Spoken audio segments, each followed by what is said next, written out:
We don't get to sit this one out. It is entirely possible that we will not have the opportunity to ever cast a ballot again. Where is the panic coming from that Oprah, a woman who normally does not thirst for relevancy? We understand that the former president has stopped by his West Palm Beach, Florida headquarters now, his campaign headquarters in Florida. And let's watch and listen.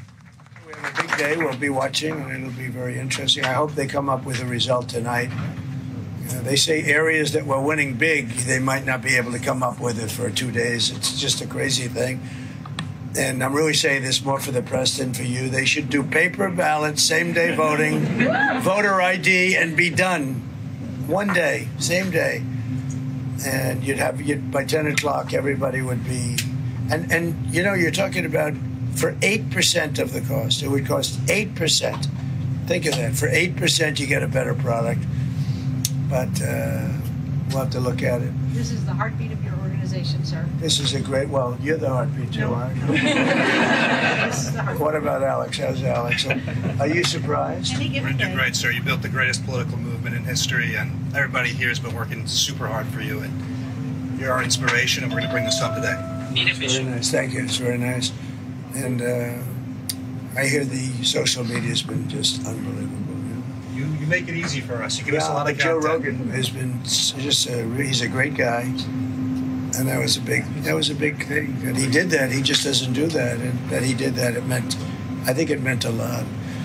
So all over the country, I hear it's all red, and we don't need that. You know, we went in with a very big lead, so we just had to sort of keep it. But I hear it's beyond that, and it's a movement. There's never been a movement like this, and we're going to turn our country around. We're going to not let people that murder people come into our country. We're not going to let drug dealers come into our country and terrorists come into our country. Little things like that, people are not going to stand them, and that's why we're doing well. But you know what? We still have a time to go, so let's make sure that we have this under control. And some of you I'm going to see tonight, I would imagine. I hope all of you. So I'll be seeing you tonight, and it'll be great. The First Lady's coming with us, and she's really impressed by the job you've done. Would you like to say something? A great job. Thank you so much for all your support. And it was hard work. I know it's hours to hours, and I know how hard my husband is working non-stop. So thank you for all your support. Great job. Thank you.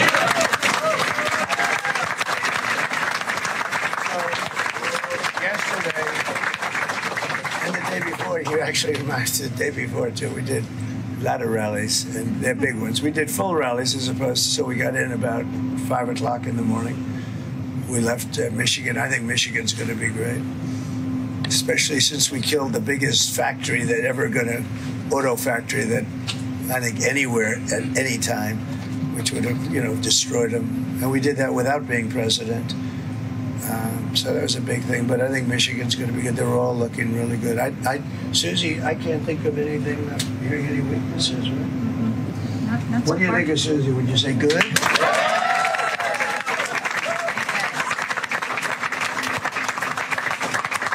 Well, we just wanted to come over and pay our respects. This is really great. And we're going to see you tonight, and hopefully they'll be able to get these expensive computers going. The reason you use computers is to make time so that it's like fast. You don't use them so that you have to come up with an answer 3 days later. And that's a little scary when they say, what are they doing? You use a computer because it calculates quickly. And you use paper because you save cost. But the paper turns out to be much quicker than the computer. There's something wrong with that, so we don't like that. But there are a lot of things that are happening in our country that have to be changed, and we'll do it, and we'll do what's right for the country. And I think that's why we're doing well. But let's see if we can close it out. But it would be, I just asked about it, wouldn't it be nice if after spending billions of dollars that they could have a computer give an answer by like 10 o'clock in the evening? Doesn't make sense, does it? Doesn't really make sense. It's crazy. Thank you very much. We'll see you later. Have a good day. And you're going to be watching, and they're going to be watching. Make sure there's no cheating, right? There's going to be no cheating. Okay. Thank you, everybody. I like that.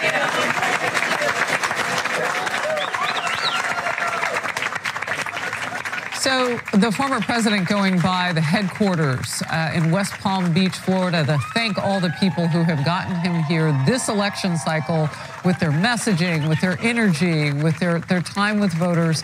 He wanted to give them a thank you. And at one point he says, there's never been a movement like this. You are the heartbeat of my organization. So you have that there. Kaylee. All right. Well, you are looking now, it's an aerial look, in fact, at Cranberry Township, Pennsylvania. Voters in this community will play a crucial role in deciding which candidate will take the state.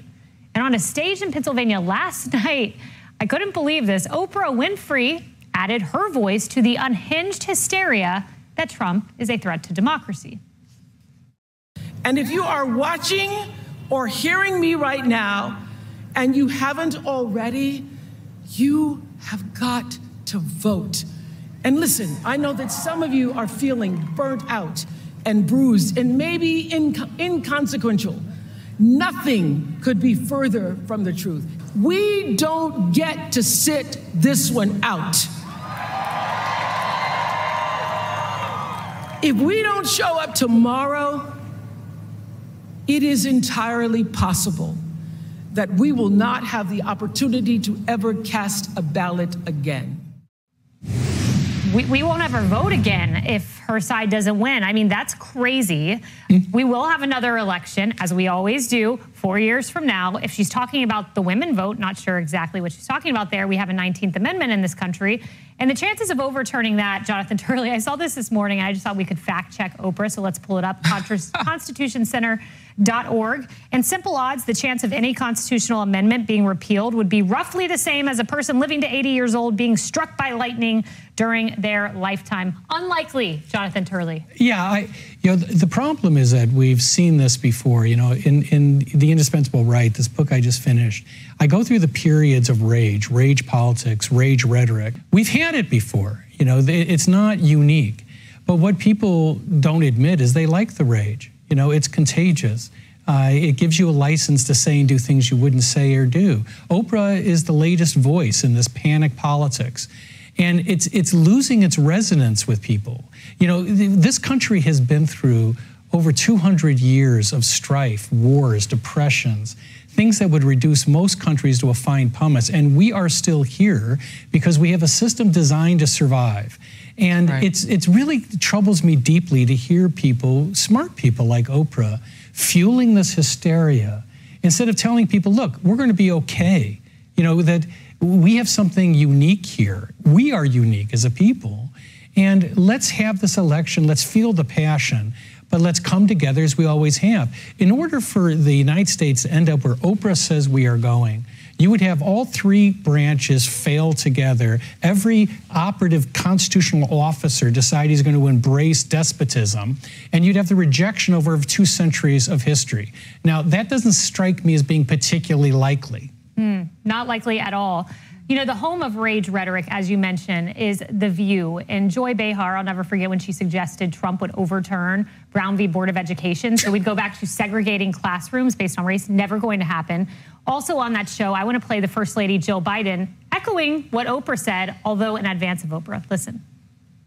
We cannot take things for granted because they can. And think of the Supreme Court. For God's sake, talk about things getting worse. Can you imagine if we put any more Republicans on the Supreme Court? No. We will lose all of our rights. So we're talking about women's rights, gay rights. I mean, we will lose our rights and freedoms. Voting rights. Molly, so we'll lose all our rights and voting rights too. I firmly believe everyone has the right to say whatever they want to say. And I just was talking about the lower impact of our propaganda press. The thing is, they do have a lot of impact, though. And there are a lot of people who only listen to shows like this. They only hear what Oprah is saying. And some of this is just downright irresponsible and unhelpful, particularly in a climate where we've had 2 assassination attempts against the person that they say is such a threat to democracy. And so it would be great if we could actually have debates and discussions about what is the best way to handle foreign policy, or whether, as the Kamala Harris-Joe Biden administration has done, cooperated with social media companies to censor American speech and debate. We need to have those real discussions. This type of outsized rhetoric is not helpful, and it's not going to help people accept election results should they lose. And it's just, you're not doing a service to people. That's a good point. You know, Emily, and the irony is, I seem to remember Tim Walz talking with AOC on this weird video game to try to relate to men, presumably, talking about getting rid of the filibuster. So who's for getting rid or changing institutions? Yeah, I think it has been obvious, quite clear to us as we've been talking about it, that the concepts put forth by the left are the ones that are the most frightening and the ones that wrest the power away from the people. I agree with you. Professor, rage is the currency of the unmoored. And the reason why it has been allowed to fester in this country is because it's outside those that are grounded in faith and outside of these things that are ephemeral.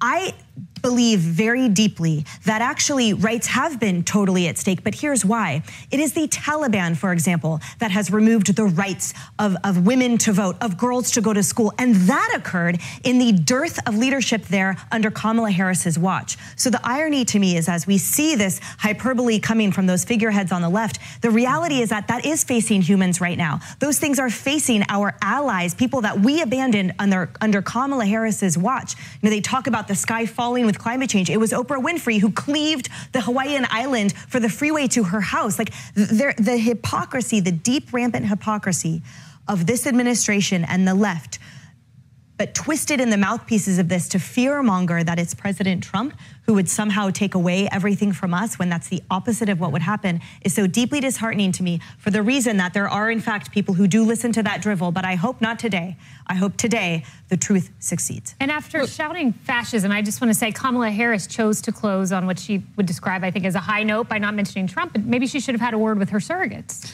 Look, she's doing 7 radio interviews today. Trump is out there voting, he's doing things, he's in front of cameras. I'm not saying that what she's doing is not important, but she still hasn't given an official news conference. So being with reporters on a day like today when he can, you know, just automatically start to answer questions, and look, you can grade how he does or whether you like his politics or whatever, but it's harder to grade hers on this day because she's not out there with reporters.